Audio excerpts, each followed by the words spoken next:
गणेश जय गणेश देवा। माता प्यारी पार्वती पिता महादेवा। जय गणेश देवा। माता प्यारी पार्वती पिता महादेवा। एक पंचमया बंद चार भुजाधारी। माथे पे सिंदूर शोभे चूहे की सवारी। चढ़े फूल चढ़े और चढ़े मेरा। लड़ुअन को भोग लगे संत करे सेवा। जय गणेश देवा। माता प्यारी पार्वती पिता को शंकर सुधार। कामना को पूरा करो जब बलिहार। और नाथ मेरी नैया देवा। जय गणेश देवा।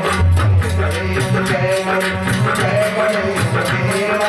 माता प्यारी पार्वती पिता महादेवा। आरती हरि पावन पुराण की परम भक्ति विराज।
महापुराण की जय। शंकर भगवान की जय।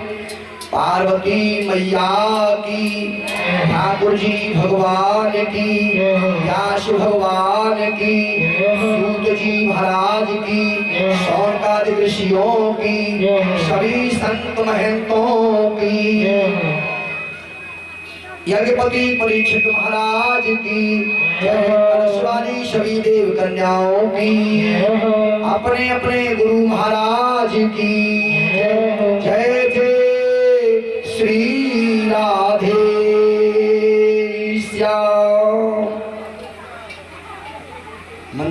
दो, यहाँ पर घुमा दो, हनुमान जी के दरबार में घुमा दो और उसके बाद इसका प्रबंध कर लेना रखने का।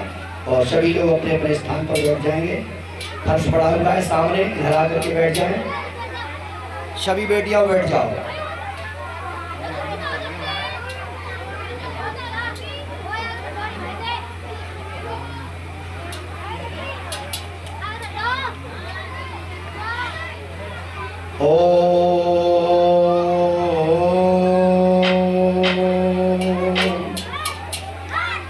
पुण्य पुण्य करहूं प्रणाम वेद व्यास भगवान, पाचन से जिनके यहाँ जड़ मत हो तशुजान।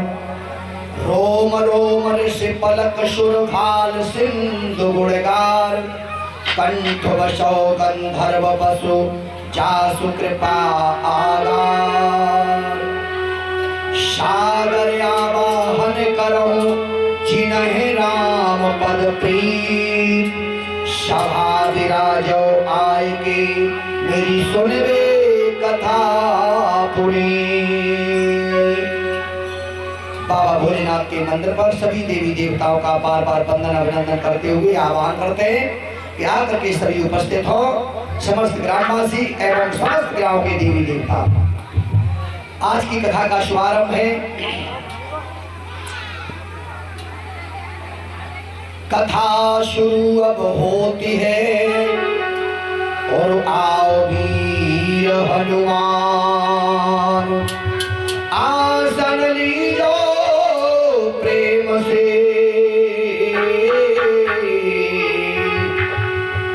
तो शिव शंकर भगवान। आसन लीजो प्रेम से, सीतापति भगवान।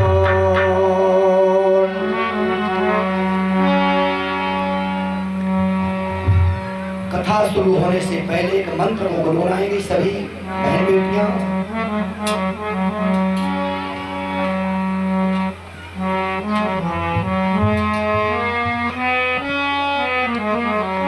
गोविंद हरे गोपाल हरे, जय जय प्रभु दीन दयालु हरे।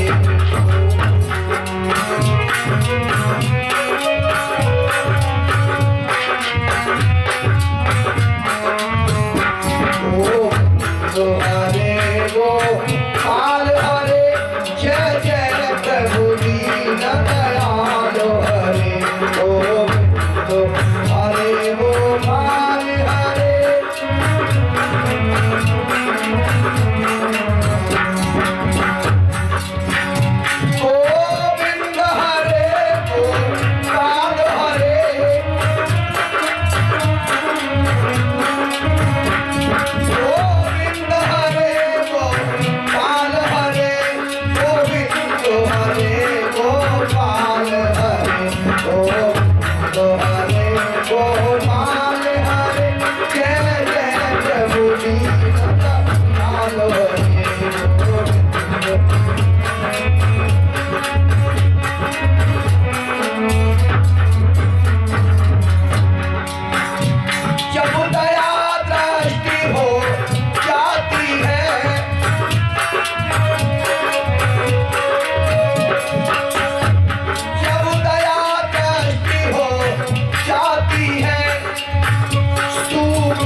तुम्हारी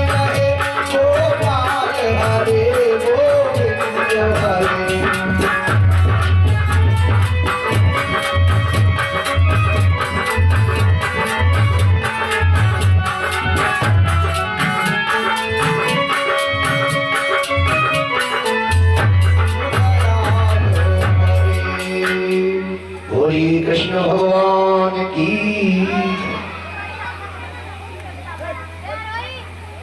आज की इस कथा में उपस्थित सभी भाई और बहनों,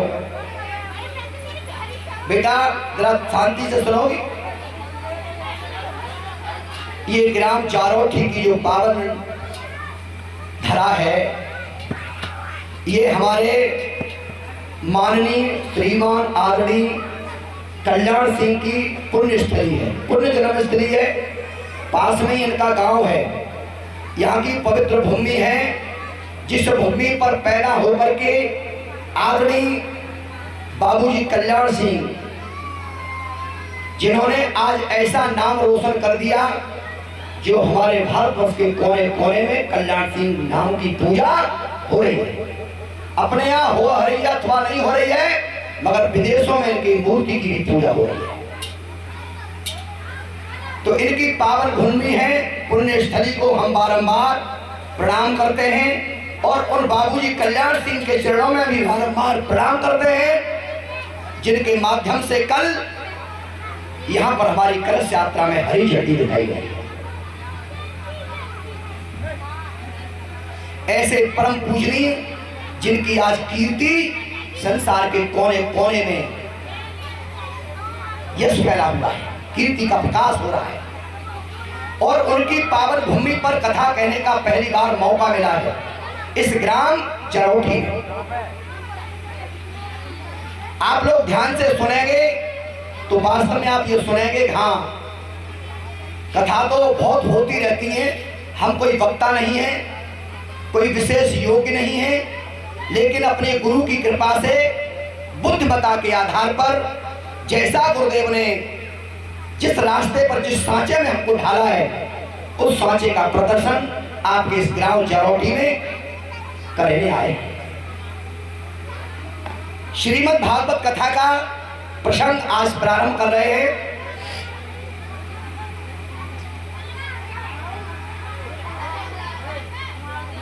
इस कथा का, इस भागवत कथा का प्रथम श्लोक क्या कहता है? ओम सच्चिदानंद रूपाय विश्व उत्पत्त्यादि हेतुवे तापत्रय विनाशाय श्री कृष्णाय वयं नमः।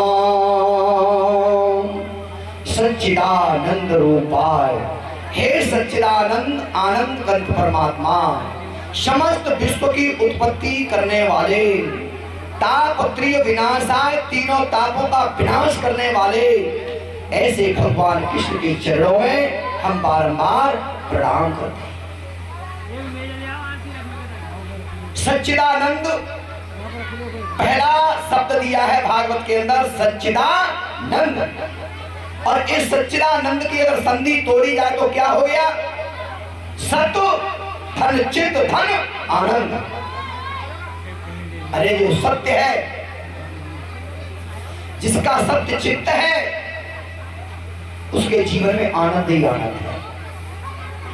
सत्यता में ही आनंद है, असत्यता में कोई आनंद दिखाई नहीं देता। तो सच्चिदानंद परमात्मा का नाम है जो 7 अक्षरों से बना हुआ है, सत चित आनंद। और भागवत का जो मुख्य श्लोक, मुख्य नाम है श्रीमद् भागवत। इसमें भी 7 ही अक्षर हैं, श्री मद भगवत। केवल 7 अक्षरों से भगवान का नाम है और 7 अक्षर से ही इस भागवत ग्रंथ का नाम रखा गया है। और हमारा तुम्हारा भी जीवन का साथ साथ निभाने के लिए 7 ही फेरे डाले जाते हैं, 8वां फेरा नहीं डाला जाता। और 7 ही दिन है, 7 दिन से ज्यादा कोई दिन नहीं है। तो ये भागवत का प्रथम श्लोक ये सिद्ध कर रहा है कि सच्चिदानंद रूपाय विश्वोत्पत्त्यादि हेतुवे तापत्रय विनाशाय श्री कृष्णाय वयं नमः। हे परमात्मा जो तीनों तापों का दूर करने वाला है। तीन ताप कौन से हैं? दैहिक उत्तराखंड में बाबा तुलसीदास कहते राम राज्य बैठे त्रिलोका हर्षित भय गए सब शोका पयरुण कर काहूषण कोई राम प्रताप विषमता कोई दैहिक दैविक भौतिक तापा और राम राज्य काहू नहीं व्यापा। राम के राज्य में ना दैहिक ना दैविक ना भौतिक तीनों ताप किसी को नहीं जाते। ऐसा ही परमात्मा का ग्रंथ है। भगवान कृष्ण की छोटी समाई हुई इस ग्रंथ के अंदर। तो इसमें भी सबसे पहले दे दिया है सच्चिदानंद भगवान की जय। अब इसका दूसरा श्लोक कहता है, ये कथा कहां से प्रारंभ हुई है? ये कथा सर्वप्रथम नैमशार क्षेत्र में, नैमशार में बैठ करके सूत जी ने और 88,000 शौनकादिक ऋषियों को श्रवण कराई। शौनक जी को आगे किया गया और अन्य ऋषि मुनि जितने भी है सारे सारे पीछे बैठे। समस्त ऋषि मुनि संत महंत महान महर्षि हैं, सब विराजमान है। सूत जी को उच्च आसन पर विराजमान किया गया। उम्र सूत जी की बहुत कम है, लेकिन सूत जी की उम्र से अधिक उम्र वाले संत उस नैनशार क्षेत्र में विराजमान है। शौनक जी को आगे किया है, जैसे आप लोगों ने किशनलाल जी को परीक्षित बना दिया है, आगे कर दिया है, और आप लोग कंधे से कंधा मिलाकर के उनका सहयोग दे रहे। सूत जी के सामने शौनकादिक ऋषियों ने, शौनक जी ने एक प्रश्न किया था कि गुरुदेव हम आज से आपसे कुछ जानना चाहते हैं। और इस भागवत के अंदर भाव छुपा हुआ है, श्रीमद भाव दत्त भाव गोवत भाव, भाव छुपा हुआ है। भाव है तो परमात्मा है, और भाव नहीं है तो परमात्मा भी नहीं। बिना भाव के किसी चीज की कोई कीमत है? आप किसी चीज को बेचने के लिए जाएंगे मंडी में तो भाव करेंगे पहले, सबसे पहले भैया इसका क्या भाव है, भैया इसका क्या भाव है, भैया इसका क्या भाव है। इसी प्रकार से यहाँ पर जब तक भगवान के दरबार में बैठ करके आप भाव प्रकट नहीं करेंगे तब तक भगवान को प्रकट होना मुश्किल है। भाव का भूखा हूं मैं, भगवान कहते हैं भाव का भूखा हूं मैं, भाव जग में सार है, और भाव से मुझको भजे तो भव से बेड़ा पार है। भाव भाव बिन सर्वस्व दे, भाव बिन सर्वस्व दे तो कभी लेता नहीं। बिना भाव के चाहे मुझे धन दौलत हीरे मोती जवाहरात कोठे बंगले सब कुछ कहा दे। जैसे दुर्योधन ने 36 प्रकार की मेवा बनवाई, 36 प्रकार के भोजन बनवाए दुर्योधन ने अपने आप कृष्ण को खिलाने के लिए, मगर कृष्ण को ना तो स्वयं निमंत्रण देने गया ना स्वयं बुलाने के लिए गया। निमंत्रण भेज दिया, दूतों से मंत्रियों से कह दिया जाओ कृष्ण आएंगे उनको भोजन करा देना 36 प्रकार के। भगवान ने विचार किया जिसके अंदर भाव नहीं है, चाहे कितने भी 36 प्रकार के व्यंजन क्यों ना रखे, मेरे किसी मतलब के नहीं है। 36 प्रकार की मेवा को त्याग करके कहाँ खाए भोजन? केवल विदुर जी के घर जाकर के विदुरानी के हाथ से केलाओं के छिलके छोड़ छोड़ करके छिलके खिला रही है ठाकुर जी के लिए, कृष्ण के लिए बूंदा फेंक रही है। और जब विदुर जी आए मेवा मिष्ठान लेकर के, और विदुरानी से जाकर के खा रही, तुम किया क्या कर रही हो? जैसे तैसे मेरे प्रभु मेरे आंगन में आए हैं और उनको तुम छिलके खिला रही हो। अरे ये फेंको, छिलके फेंको, बूंदा खिलाओ, ये खिलाओ, ये खिलाओ, ये खिलाओ। अरे कन्हैया के लिए जब नाना प्रकार की मिठाइयां, नाना प्रकार के वस्तुएं लेकर के आए बाजार से विदुर जी, और जब उनको खिलाने लगे तो कन्हैया खाते तो हैं लेकिन सब जाने खाने। विदुर जी कहने लगे क्या प्रभु आपको स्वाद नहीं आ रहा मेरी मेवा में? कन्हैया जी कहने लगे विदुर जी, चाचा जी, जितना स्वाद विदुरानी के छिलकों में था उतना स्वाद आपकी इस 55 सिन्नी में नहीं है। इतना स्वाद आपकी 55 सन्नी में नहीं है जितना स्वाद मेरी चाची विद्रानी मुझे 6 रुपये पाकर खिलाए। तो भगवान तो भाव के भूखे। भगवान कहते हैं भाव बिन सर्वस्व दे तो कभी लेता नहीं, और भाव से एक फूल दे वो भी मुझे स्वीकार है। अगर भाव से मुझे एक फूल दे दे तो भी मुझे मंजूर है। तो सबसे पहले भाव, भागवत में भी भाव जोड़ा गया है। भाव कैसा होना चाहिए? जैसा मर्यादा पुरुषोत्तम राम ने निभाया।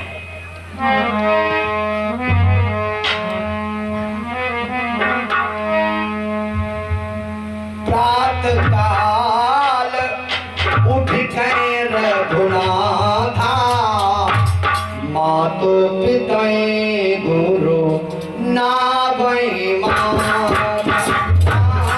सिया राम जय जय राम, सिया राम जय जय राम। रात काल उठ के रघुनाथा, मातो पिता गुरु नावै माता।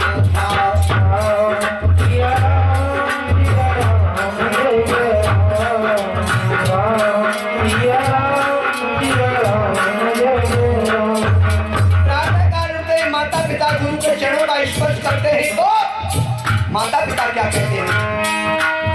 सुफल मनोरथ होए तुम्हारे, राम लखन सोने भये तुम्हारे। सिया राम जय जय राम,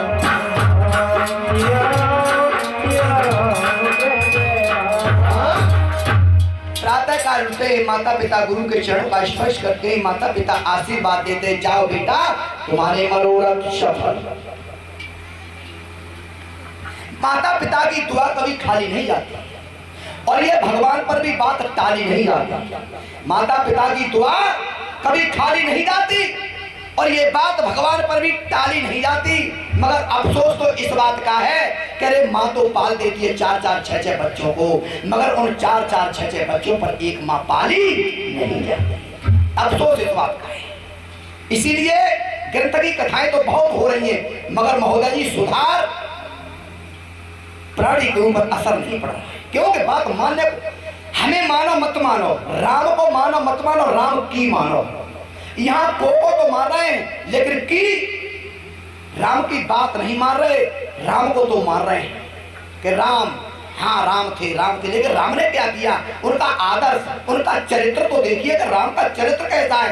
रामचरितमानस, राम का चरित्र कैसा था? एक मंत्र कहता है अभिवादन शीलस्य नित्यम वृद्धोपसेवनम चत्वार तस्य वर्धन्ते आयु विद्या यशोबलम। जो अपने माता पिता का अभिवादन करते हैं, शीलता के साथ रहते हैं, नम्रता के साथ रहते हैं, ऐसे बच्चों के लिए आयु विद्या यशोबलम, आयु विद्या यश और बल 4 चीजें जीवन में प्राप्त होती हैं। मैं नहीं कह रहा हूं, ग्रंथ कह रहे हैं, संत महंत कह रहे हैं। तो जब तक हम राम लक्ष्मण भरत शत्रुघ्न जैसा आदर्श चरित्रवान नहीं बनेंगे, तब तक हम रोजाना घंटरिया बजाते रहे, कल्याण नहीं होगा। राम को मानो मत मानो, राम की बात मानो। अरे राम बन जाओ, कल्याण हो जाएगा। राम लक्ष्मण भरत 4 भाई थे, चारों भाइयों में कभी लड़ाई नहीं हुई। और आज तो भैया भैया में फिर बताएंगे। आज कथा शुरू करेंगे, मौका मिलेगा रोजाना बताएंगे, आप लोग आएंगे समय देंगे तो। अब दूसरा मंत्र कहता है, श्री सूत जी महाराज के सामने शौनकादि ऋषि हाथ जोड़ करके खड़े हुए और उन्हें कहा, गुरुदेव हम कुछ आपसे जानना चाहते हैं। क्या? अज्ञान ध्वांत विध्वंसम, भागवत का दूसरा मंत्र कहता है, अज्ञान ध्वांत विध्वंसम सूर्य कोटि समप्रभा निर्विघ्नं कुर्मये देव सर्व कार्येषु सर्वदा। अज्ञान ध्वांत, अरे गुरुदेव आपके हृदय का जो ज्ञान है वो करोड़ों सूर्यों के समान है, अज्ञान का विध्वंस करने वाला है। आपका जो ज्ञान है वो अज्ञान को विध्वंस करने वाला है। सूर्य कोटि संप्रभा करोड़ों सूर्यों के समान प्रकाशित है, इसलिए आप हमको कोई ऐसी सार गर्भित कथा श्रवण कराइए जिससे हमारे हृदय के अंदर से अज्ञान रूपी पर्दा हट जाए और ज्ञान का प्रकाश हो जाए। सूत जी ने कहा ज्ञान का प्रकाश करने के लिए क्या करना है? ज्ञान का प्रकाश करने के लिए हमको क्या करना है अपने जीवन में? बाबा तुलसीदास एक दोहा कहते हैं, राम नाम मण दीप धर जीहते हरि द्वार, तुलसी भीतर बाहिरऊ जो चाहे उजियार। अगर आपको बाहर भी प्रकाश करना है, संसार में प्रकाश करना है और घर के अंदर भी प्रकाश करना है, तो आपको राम नाम रूपी मणि अपने जिह्वा रूपी देहरी पर धारण करनी पड़ेगी। जैसे आपने घर का दीपक अंदर जला करके रख दिया तो बाहर प्रकाश जाएगा? नहीं जाएगा। अगर अंदर दीपक जला के रख दिया तो बाहर प्रकाश नहीं जाएगा, और बाहर प्रकाश जला करके बाहर रख दिया दीपक जला करके तो घर के अंदर प्रकाश नहीं जाएगा। और अगर आपने बीच धैर्य पर दीपक जला के रख दिया तो घर के अंदर भी प्रकाश होगा और बाहर भी प्रकाश होगा। तो बाबा तुलसीदास कहते हैं कि राम नाम रूपी मणि का दीपक हम अपनी जिह्वा रूपी देहरी पर धारण कर ले, राम राम, तो समझ लो हमारे अंदर भी प्रकाश होगा और बाहर भी प्रकाश होगा। सूत जी ने कहा, हे शौनकादिक ऋषियों, सर्वप्रथम राम के नाम को अपनी जिह्वा पर धारण करो, कृष्ण के नाम को अपनी जिह्वा पर धारण करो, आपके हृदय के अंदर भी प्रकाश होगा और बाहर भी संसार में प्रकाश हो जाएगा। तीसरा मंत्र कहता है, सूत जी ने पूछा, हे गुरुदेव, भक्ति ज्ञान वैराग्याप्तो विवेको वर्धते महान, माया मोह निराशय और वैष्णवे क्रियते कथम। भक्ति ज्ञान वैराग्याप्तो, हे गुरुदेव, भक्ति कौन सी भक्ति है जिसके करने से भगवान प्रसन्न हो जाते हैं? ज्ञान क्या है, अज्ञान क्या है, और वो माया क्या है जो सारे संसार को बंधन में बांधे हुए है? चार चीजें पूछी। पांचवी चीज, ईश्वर जीव में भेद क्या है? ईश्वर जीव में भेद क्या है, ये मुझे बताने की कृपा है। और यही बात व्यास जी ने, सूत जी ने शौनकादिक ऋषियों को समझाई है, शौनकादिक ऋषियों ने सूत जी से पूछी है, और यही बात रामचरितमानस में अरण्य कांड में राम से लक्ष्मण जी ने पूछी है। रामायण और भागवत का प्रसंग बिल्कुल मिलकर के है, उसमें हिंदी रूपांतर है, इसमें संस्कृत की बात है। रामचरितमानस में अरण्य कांड में राम से लक्ष्मण पूछते हैं, क्या पूछते हैं? एक बार प्रभु सुख आसीना, लक्ष्मण वचन कहे चलईना, कहाँ ज्ञान विराग अरुमाया, कहाँ सो भगति करहु जे हिदाया। ज्ञान का तत्व, वैराग्य का स्वरूप और माया क्या है, और वो भक्ति कौन सी है जिसके करने से आप शीघ्र प्रसन्न हो जाते हैं। और ईश्वर जीव भेद प्रभु सकल कहो समझाए, आगे ईश्वर जीव भेद प्रभु सकल कहो समझाए, जाते होई चरण रति और शोक मोह भ्रम। हे भैया राम, ईश्वर और जीव में भेद क्या है ये मुझे बता दो, जिससे मेरे हृदय का शोक और मोह सारा का सारा झड़का है। राम कहने लगे, लक्ष्मण जी, ये प्रश्न तुमने पहले से नहीं किया, अब किया है, अब समय बहुत नजदीक आ गया तब तुमने प्रश्न किया है, लेकिन तुमने प्रश्न किया है तो इसका जवाब तुमको दूंगा, लेकिन सूक्ष्म रूप में दूंगा। राम कहते हैं भैया लक्ष्मण से, राम अरे मैं और मोर तोरते माया, भैया लक्ष्मण थोड़े ही में सब कहो बुझाई, सुनाओ दात मत मन चितलाई, मैं और मोर तोरते माया। संसार को केवल मेरी और तेरी ने बस में कर रखा, ये मेरा है, ये तेरा, ये मेरा, ये तेरा है, और जाने के बाद किसका है? मैं और मोर तोरते माया, यही बस जीवन आया।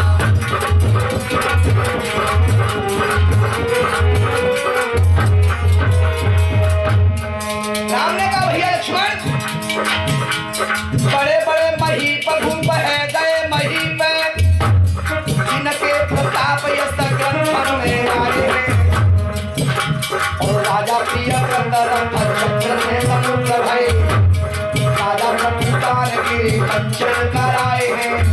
राजा प्रियव्रत की कथा सुनाऊंगा एक दिन, जिनके समुद्र से, जिनके रथ के पहियाओं से 7 समुद्रों की रचना हुई।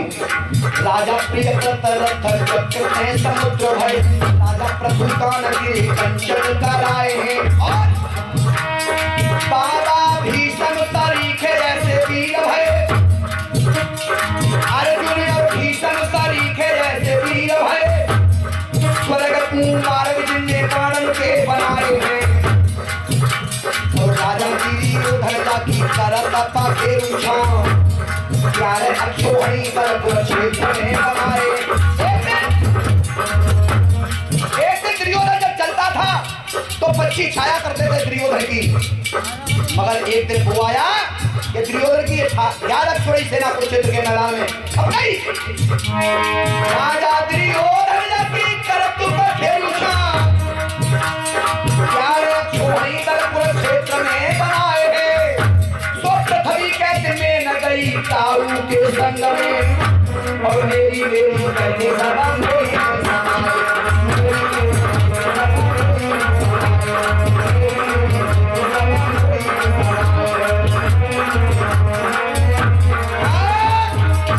राम ने कहा भैया लक्ष्मण, मेरी और तेरी माया है, ये 2 प्रकार की माया मेरी। एक रचय जग गुण बस जाके, और प्रभु प्रेरित न निजवलता के। एक तो संसार की रचना करती है जो मेरी आसक्ति माया है, सारे संसार की रचना करती है, और एक माया वो है जो इंसान को नचाती रहती है।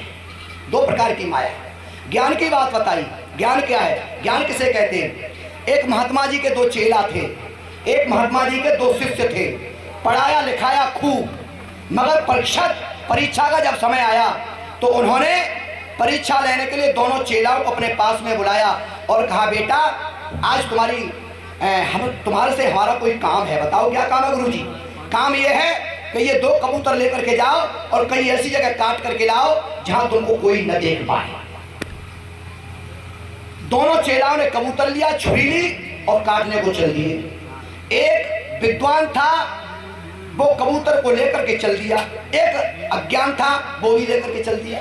अब जो अज्ञान था उसने थोड़ा सा आश्रम से हट करके गया और किसी झाड़ी में बैठा, इधर उधर देखा और काट दिया, कबूतर को काट लिया। और एक जो विद्वान था वो कबूतर को लेकर के चला, और जहां बैठता है भाई उसको एक बात याद आती है कि अरे यहां मुझे कोई नहीं देख रहा है, लेकिन देखने वाला परमात्मा जरूर देख रहा है। जहां बैठता है वहीं पर उसके अंदर से एक ऐसी आवाज निकल करके आती है कि अरे यहाँ संसार के लोग तो मुझे नहीं देख रहे हैं, लेकिन जो संसार का मालिक है, जिनकी हजारियों आंखें, अरे उस परमात्मा से कोई जगह ऐसी परे नहीं है जहां पर उस परमात्मा का वास नहीं है। वो मुझे हर जगह देख रहा है, हर जगह मौजूद है, लेकिन नजर आता नहीं। जब योग साधन के बिना कोई उसे पाता नहीं, उस परमात्मा से कोई जगह खाली नहीं है। कबूतर को कहीं पर भी नहीं काटा, लौट करके वापस चला गया। एक चेला काट करके लाया, गुरुजी ने ला करके पास में रखा। उन्होंने कहा, बेटा तुम काट लाए? कि हाँ गुरुजी, किसी ने नहीं देखा, यहाँ पर बैठ के काट लिया। दूसरे से पूछा, उसने कहा, प्रभु गुरुजी मेरे लिए तो कोई ऐसी जगह नहीं मिली जहाँ के कोई देखने वाला नहीं। हर जगह संसार में मेरे लिए कोई ऐसी जगह नहीं मिली जहाँ पर कोई देखने वाला नहीं है। क्यों? उस परमात्मा की विलक्षण शक्ति का नजारा हर जगह, जैसा बाबा तुलसीदास ने कहा है।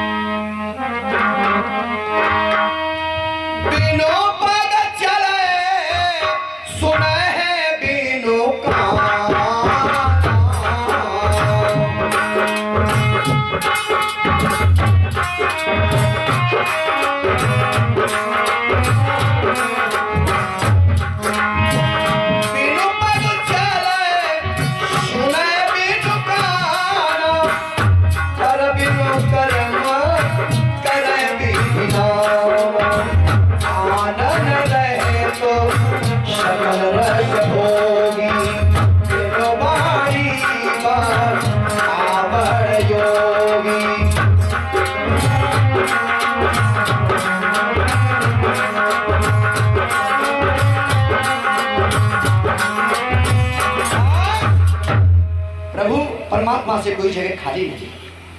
इसको कहते हैं ज्ञान, जो संसार के सभी जीवों में देखता है। राम कहते हैं भैया लक्ष्मण ज्ञान मान जहाँ एक नाही और देखिए ब्रह्म रूप सब माई। संसार के सभी जीवों ब्रह्म के स्वरूप का दर्शन करे, यही ज्ञान कहलाता है। भक्ति 9 प्रकार की बताई है। भक्ति 9 प्रकार की रामायण में बाबा तुलसीदास लिखते हैं, राम ने सबरी को समझाया है। प्रथम भक्ति संतन कर संगा, दूसरी रति मम कथा प्रसंगा, गुरु पद पंकज सेवा, तीसरी भक्ति अमान, चौथी भक्ति मम गुण गण और करे कपट तजिगा, मंत्र जाप मम दृढ़ विश्वासा, पंचम भजन सुवेद प्रकाशा, छठदम शील विरति बहुकर्मा, निरत निरंतर सज्जन धर्मा, सातम सम मोय मय जग देखे और मोते अधिक संत कर लेके, आठम यथा लाभ संतोषा और सपने उन्हें देखे पर दोषा, नवम सरल सब सन छलहीना और मम भरोस ही हर्षण दीना, नवमो एकौ जिनके होई नारी पुरुष सचराचर मोई, सो अतिशय प्रिय भामिन मोरे सकल प्रकार जगत दृढ़ तोरे। 9 प्रकार की भक्ति राम ने बताई है। आप लोग क्रम बाई भक्तों की कथाएं सुनते चलेंगे। और व्यास जी ने संस्कृत के माध्यम से लिख दी है। श्रवणम कीर्तनम स्मरणम पाद सेवनम अर्चनम वंदनम सांख्यातम निवेदनम। 9 प्रकार की भक्ति भागवत में है, 9 प्रकार की भक्ति रामचरितमानस में है। आगे श्री सूत जी कहते हैं, हे शौनकादिक ऋषियों, एक बार ब्रह्मा के पुत्र नारद ने ब्रह्मा जी से इस कथा को श्रवण किया था। उसके बाद सनकादिक ऋषियों से नारद जी ने जाकर के कथा को श्रवण किया। जब इतनी बात सुनी, शौनक जी ने तो हाथ जोड़ करके खड़े हो गए, कहने लगे, प्रभु हमें एक बात बताओ। नारद जी को 2 घड़ी का श्राप लगा हुआ था कि वो 2 घड़ी से अधिक कहीं ठहर नहीं सकते, लेकिन उन्होंने 7 दिन की कथा कैसे सुन ली। तब सूत जी ने कहा, हे शौनकादिक ऋषियों, एक बार देवर्षि नारद मुनि ब्रह्मलोक से बीड़ा उठाया और प्रभु के गुणानुवाद करते हुए हरिओम हरिओम हरिओम हरिओम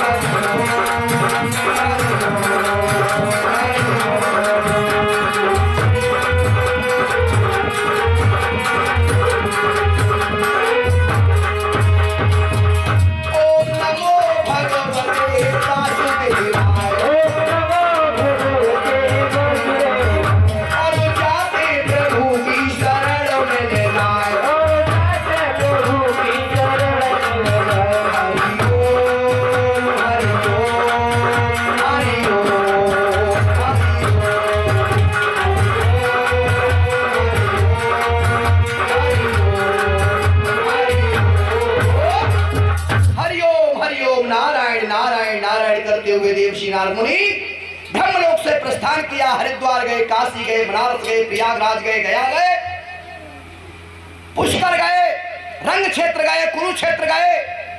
समस्त तीर्थों में घूमने के बाद यमुना जी के किनारे पर आए और यमुना जी के किनारे को दृश्य को देखकर एकदम शंका में डूब गए। और वहां से यमुना जी से चल करके कहां पहुंचे? भद्र का आश्रम में, जहां सनकादिक 4 ऋषियों का सत्संग चल रहा था। सत्संग चल रहा था, देवर्षि नारद मुनि एक जगह पर जाकर के बैठ गए। सनकादिक ऋषियों ने देखा कि जब देवर्षि नारद आते तो नारायण नारायण कहते हुए आते, मगर आज कारण क्या है, इतनी चिंतित अवस्था में कैसे बैठे? पास में पहुंचे और जाकर के पूछा, नारद जी कारण क्या है?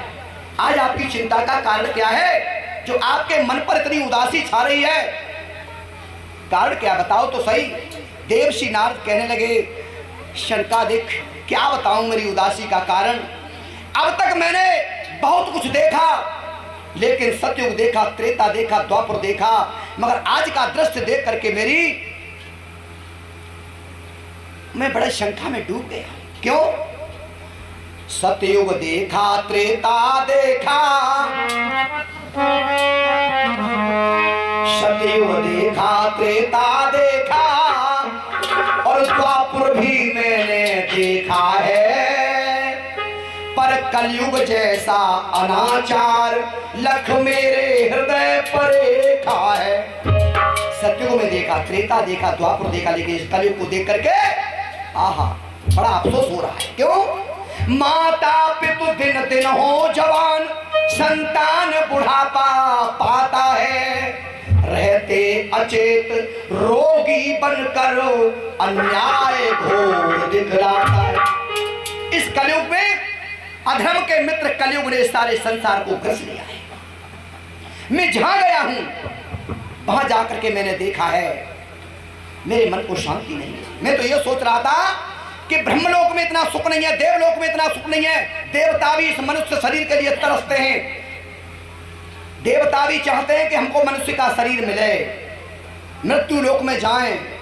तो ये सोच करके मैं भी इस मृत्यु लोक में आया, लेकिन जहां पर गया वहां मेरे मन को शांति नहीं मिली। क्यों? राजा तो मगन है राज्य काज के समारवे में, और धनी तो मगन है अनगिनत गाड़े धने, क्रूर तो मगन है क्रूरताई बकवास में, और छत्री मगन है दल झारक खड़ में।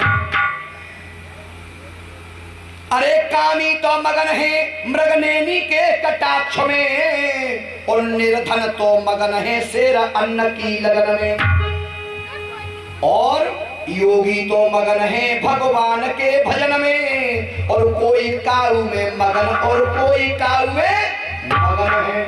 सब अपने अपने मगन है, कोई काऊ मगन है, कोई काऊ मगन है।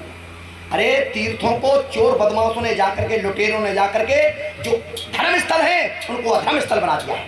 माता बहना जेवर पहन करके जाती हैं, चोर डाकू भी जाते हैं, किसी के कुंडल ले लिए, किसी की जंजीर खींच ली। ऐसे धर्म स्थलों को पवित्र होना चाहिए, लेकिन अपवित्र कर दिया है। इन सारी बातों को देखते हुए मैं वृंदावन में पहुंचा।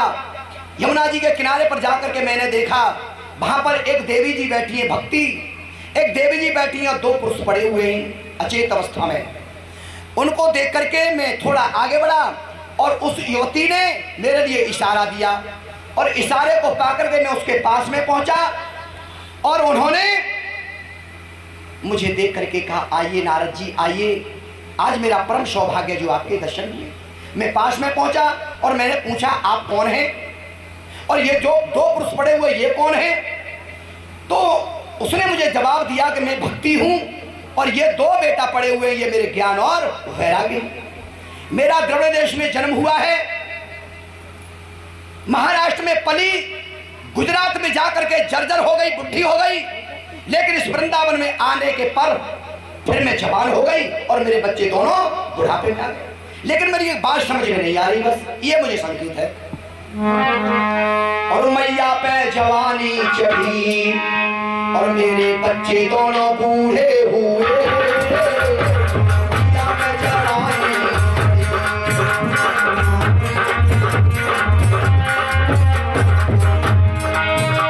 अरे मैया पे जवानी चढ़ी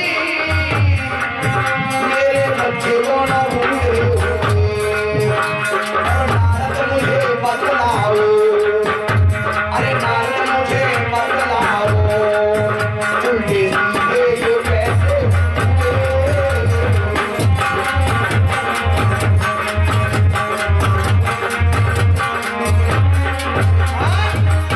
माँ के ऊपर जवानी, बेटों के ऊपर बुढ़ापा, ये बात मेरी समझ में नहीं आई। नारद जी ने कहा, माँ देवी ये सब कलयुग का प्रभाव है। कलयुग का प्रभाव कि हाँ, फिर इनमें चेतन शक्ति नहीं आएगी क्या? कि हाँ कुछ उपाय करता हूँ। नारद जी ने वेद मंत्रों का पाठ किया, वेद मंत्रों का पाठ किया, गीता का पाठ किया, नारायण नारायण का गुणानुवाद किया, लेकिन थोड़े उठ करके खड़े हुए मगर फिर गिर गए। नारद जी ने कहा, देवी घोर कलयुग ने इनको घेर लिया, ग्रस्त हो गए। देवी जी कहने लगी, नारद जी जब कलयुग का इतना बड़ा प्रभाव था तो परीक्षित ने उस कलयुग को मार क्यों नहीं दिया? अरे परीक्षित ने कलयुग को मार क्यों नहीं दिया? नारद जी कहने लगे, देवी कलयुग को मारने के लिए परीक्षित तो खड़े थे तैयार धनुष्मान लेकर के, लेकिन कलयुग ने हाथ जोड़ करके प्रार्थना करी थी। क्या प्रार्थना करी? प्रार्थना ये करी, रामचरितमानस में उत्तरकांड में 4 चौपाई बाबा तुलसीदास लिख रहे, सतयुग कृतयोगी विज्ञानी करि हरि भजन तरहि भव प्राणी, त्रेता विविधि यज्ञ नर करहि प्रभु समर्पि सदा भव तरहि, सतयुग में योगी विज्ञानी थे, ध्यान योग साधना करते, कल्याण हो जाता। त्रेता में यज्ञ के करने से कल्याण होता। और द्वापुर करि रघुपति पद पूजा, नर भव तरय उपायन दूजा। और द्वापुर में भगवान के चरण कमलों की पूजा करके कल्याण हो जाता। ये पूजा पाठ द्वापुर में आकर के कृष्ण ने प्रारंभ किया। और कलयुग केवल हरि गुण गाहा, और नर गावत पावत भवता। मगर इस कलयुग में कलयुग ने कहा मेरे अंदर अवगुण ही नहीं है, एक गुण है। वो क्या है? जो सतयुग त्रेता द्वापर में नहीं थे। मेरे अंदर ये वो गुण है कि मेरे युग में केवल नाम का संकीर्तन करने से ही जीव का कल्याण हो जाएगा। इस बात को सुन करके परीक्षित ने कलयुग को छोड़ दिया। और वही प्रभाव आज है। कल प्रभाव रहो जग छाई, जप तप नियम न परत लखाई। सनकादिक ऋषियों से जब नारद मुनि ने ऐसी बात कही तो सनकादिक ऋषि कहने लगे, हे नारद जी, बात तो सत्य कही। आज का जमाना बदल गया है।